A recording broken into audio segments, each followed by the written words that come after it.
Welcome guys to Operation Madden, and I decided to do a video in response to a question I recently got asked on Twitter.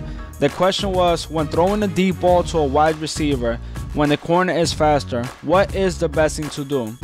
Now, there's an easy way to do this and a slightly harder way to do this. In either case, we need to remember 5 steps, and that is to passively forward, we need unbumpable routes, and if we have a passing route that doesn't have unbumpable routes, we need our wide receiver to have a high B press, faster acceleration than the corner that you're going up against, and we need him to be taller, at least 2 or 3 inches taller than the corner you're facing. And right before we get to the play, let's look over the stats. In this example, I decided to use Brock, one of the corners from 49ers, against Johnson, the wide receiver from the Bills. Now, what you're going to notice is that Brock has a 93 speed against Johnson's 85 speed. So why is this working so much? Why is Johnson always beating Brock down the field? It's because of acceleration. Acceleration tells us how fast does a person get to their top speed, which means that if a corner and a wide receiver have the same exact acceleration, they're going to be neck to neck until a certain length down the field. Which means that if our wide receiver acceleration is higher than the corner acceleration, he's gonna gain a space away from the corner, allowing us to throw the ball to him to make a clear pass. Now the height is simple. The taller your wide receiver is compared to the corner, the more space we have to catch a ball.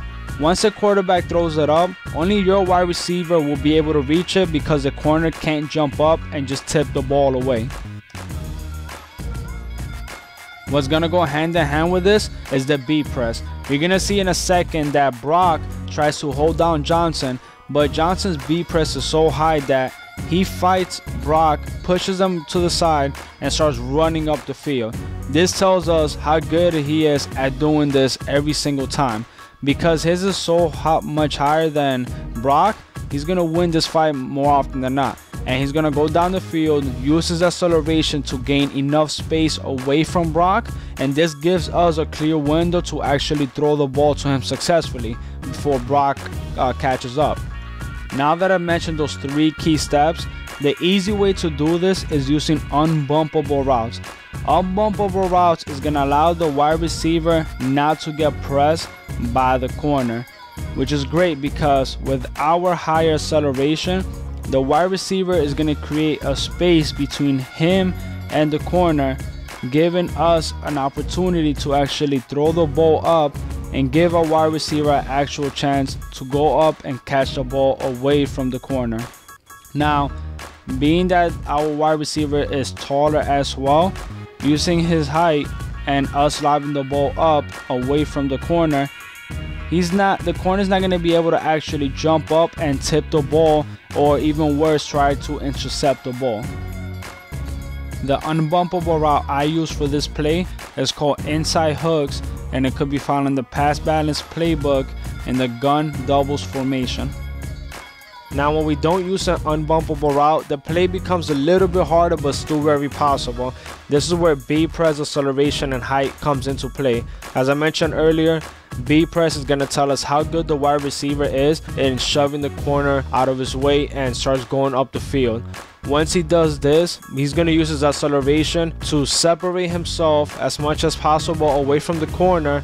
And once we passively forward, that height is going to come into play because he's going to be much taller than the corner. He's going to go up, grab the ball, and we just got ourselves an awesome deep catch. And in either case, the easy way or the hard way, we're going to pass lead forward. We do this by pressing up on the controller and tapping the wide receiver's icon. By tapping it, we don't throw a bullet pass, we lob it over, and the quarterback places the ball where only our wide receiver could reach it. So this wraps up the video, guys, but I'm going to give you guys a bonus section before I wrap it up. So in this case, notice how my wide receiver is still beating the guy even though he's deep in coverage, he's backed away, he's not even trying to press him, but somehow I'm still able to beat him. Why is this? And I'm going to tell you exactly what's going on and why I'm beating him. The reason this works is because in cover 1, the man coverage does not play the same as if it wasn't 2 men under. Realize here as the wide receiver is going towards the corner actually stays in place, starts turning his body, and then he starts following the wide receiver. But by this time, it's actually too late. The wide receiver is already accelerating. He's almost to his top speed, and now he's going to start getting away and get that separation that we need. That's why it's very successful against cover 1. However, this looks exactly like cover 3, and it will be very dangerous to throw it into cover 3 coverage. The way we could tell the difference is that when the wide receiver is going towards the corner will actually start pedaling backwards. Then he's going to turn his body, then he's going to go up. But by this point, he's going to be in front of the wide receiver. He's going to be ahead of him. And this is how you know if it's cover 3 or a regular cover 1 man coverage. This wraps up the video, guys. I hope you guys enjoyed it, and thank you for watching. Operation Madden will be releasing more videos every single week, at least 1 or 2 times a week. Make sure that you stay up to date. Click on the logo where it says subscribe to the page, and you get all the videos that we will be releasing. If you guys have any questions or concerns, shoot me an email provided right on the top. On the show more option right below this video, you will find our Facebook page as well as our Twitter account. I'm very active on it, so if you guys want to shoot me a message, go ahead. If you have a question, anything at all, go ahead. This channel is for you guys, so thank you guys for watching.